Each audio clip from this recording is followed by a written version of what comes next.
اللہ کے پاک پیغمبر، دل سے پڑھو یار، صلی اللہ علیہ وسلم نے فرمایا بنی اسرائیل کا ایک بندہ ہے، بڑا گناہ گار ہے۔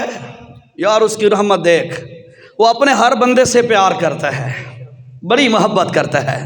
فرمایا بنی اسرائیل کا ایک بندہ ہے، بڑا گناہ گار ہے، اب مرتے وقت قریب المرگ، موت کے قریب جب وقت آیا، اپنے بیٹوں کو بلاتا ہے اور کہتا ہے یار میں نے ساری زندگی بغاوت میں گزار دی، ساری زندگی نافرمانی میں گزار دی، کبھی اپنا بھی محاسبہ کیا کرو، ہم نے کتنے کہنے اللہ کے مانے ہیں، اللہ کے نبی کے مانے ہیں۔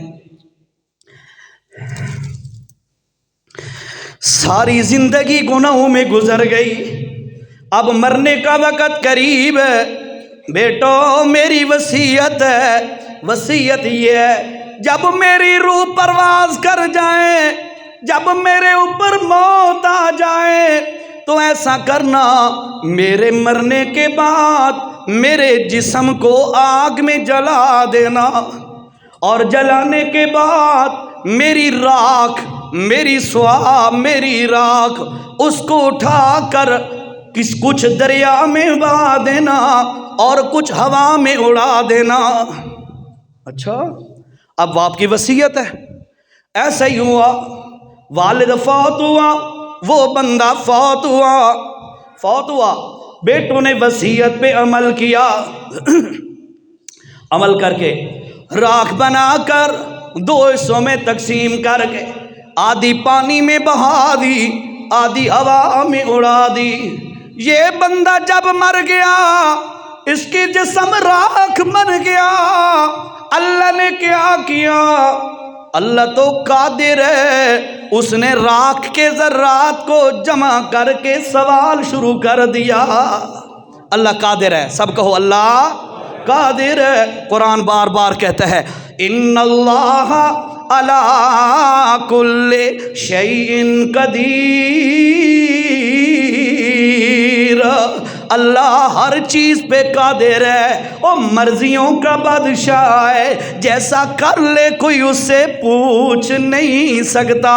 ایسا ہی ہوا، اس راکھ کو جمع کر کے اللہ نے سوال شروع کر دیا۔ اللہ کے پاک پیغمبر صلی اللہ علیہ وسلم نے فرمایا اب اللہ نے اس راکھ سے سوال کیا، او میرا بندہ، جس وقت تو مرنے لگا، مرنے سے قبل، مرنے سے پہلے تو نے ایک وصیت کی اپنی اولاد کی کو، بیٹوں کو، کہ مجھے جلا کے راکھ بنا دینا اور منتشر کر دینا۔ اے میرے بندے بتا تو صحیح، یہ تو نے یہ کیوں وصیت کی ہے؟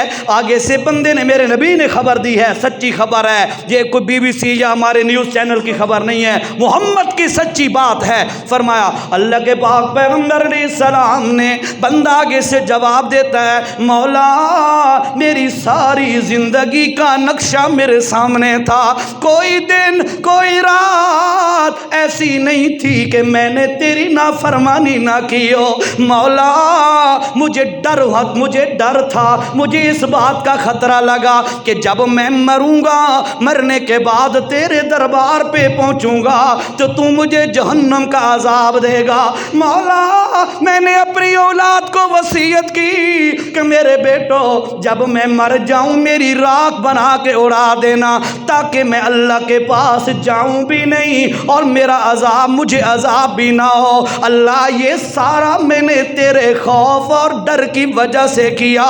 میرے نبی نے فرمایا اور میری امت والوں سنو، بندے کا یہ ڈر اور بندے کے دل میں یہ خوف اللہ نے جب دیکھا، اس کی زبان سے سنا، اللہ نے ساری زندگی کے گناہ گار بندے کو اس ڈر اور خوف کی وجہ سے فوراً معاف کر دیا۔